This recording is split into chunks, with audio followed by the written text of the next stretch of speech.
The United States is South Africa's second biggest trading partner after China.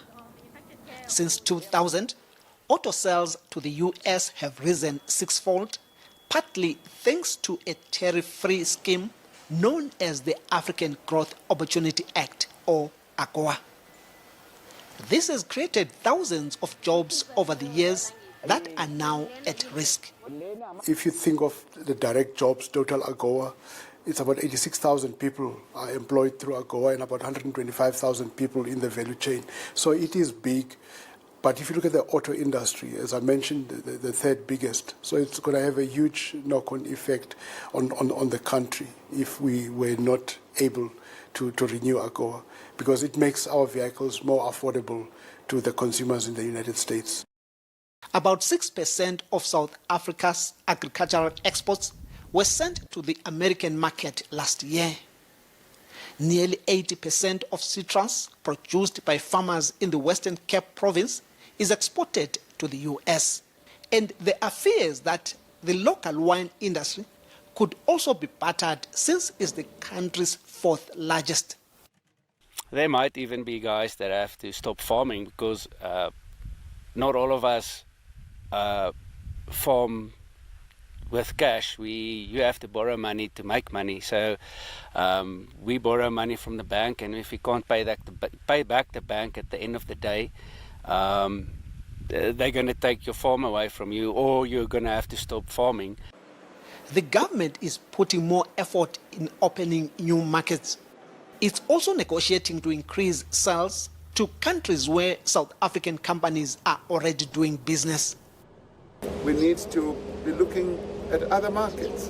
And by definition of being an African country with the Africa Continental Free Trade Area, we've got to see how we open up the rest of the continent, because we've got a very progressive, a very positive tariff-free opportunity with the rest of the African continent.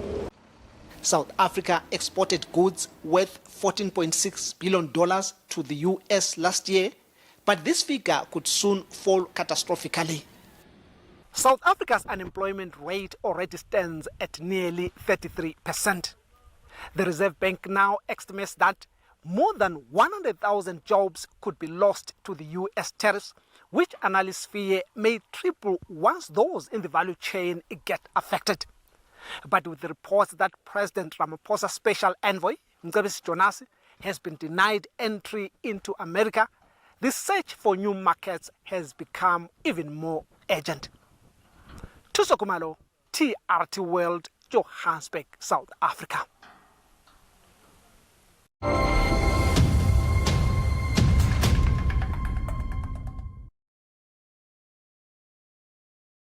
ANC, South Africa's gift that keeps on giving.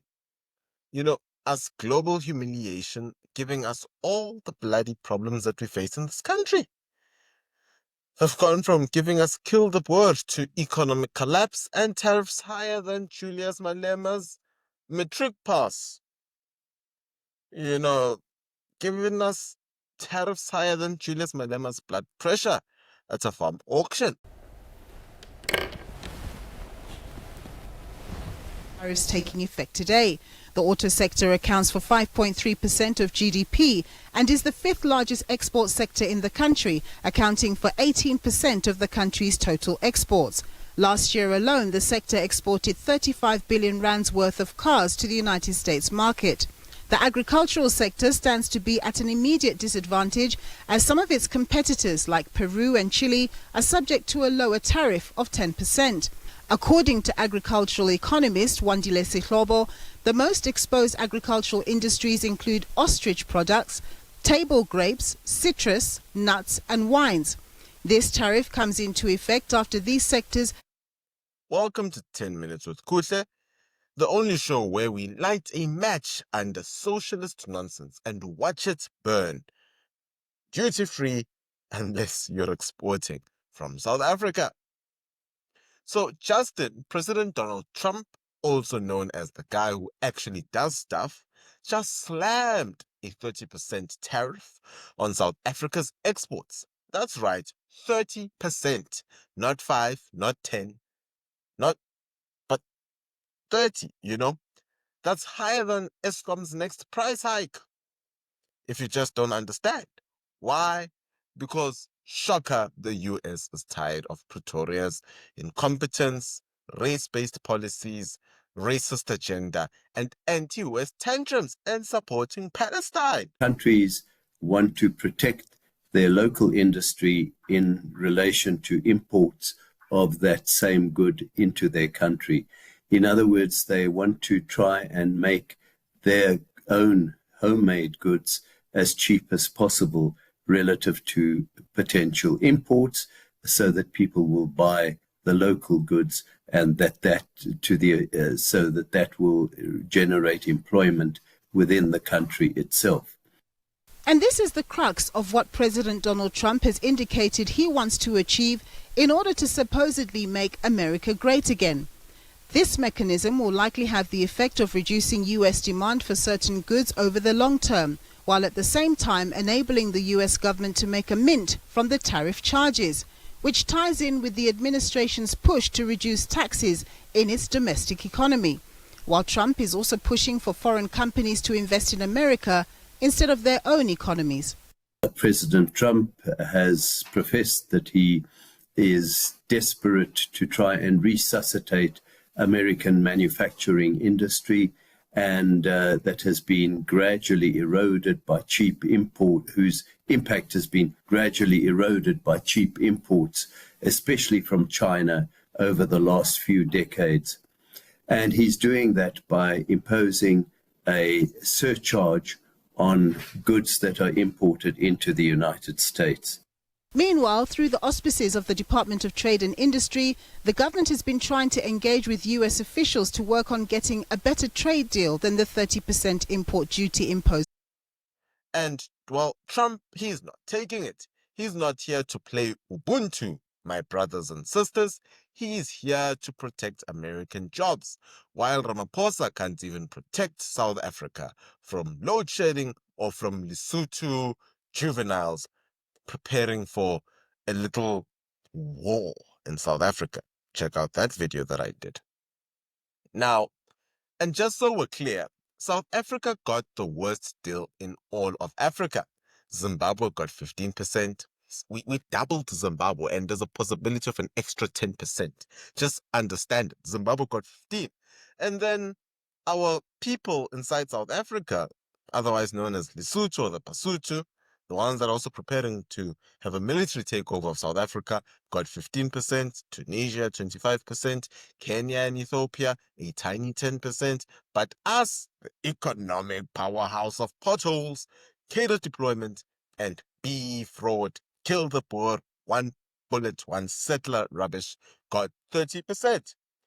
Guess what that means? Our farmers, wine exports, and car manufacturers, all the hard-working South Africans still trying to keep this sinking ship afloat, are now being punished. But not by ANC.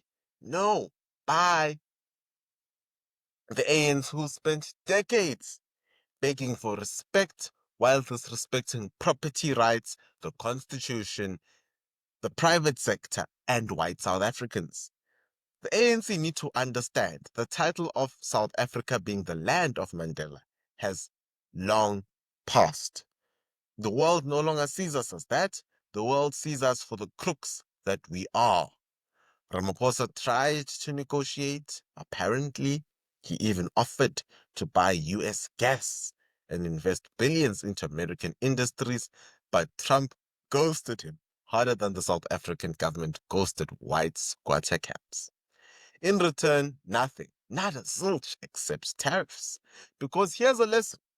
When you trash Western allies, host Iranian officials, i.e. Action SA, and cuddle up to Putin while seizing farms, you lose the benefits of global trade. That's how the game works. Shocking, I know. Meanwhile, the ANC's big plan to fix this mess. Wait for it. Support desk. Yes, because nothing screams economic salvation like a new WhatsApp line and a ministerial presser. The DA called it laughable, in which I do agree. And honestly, that's generous.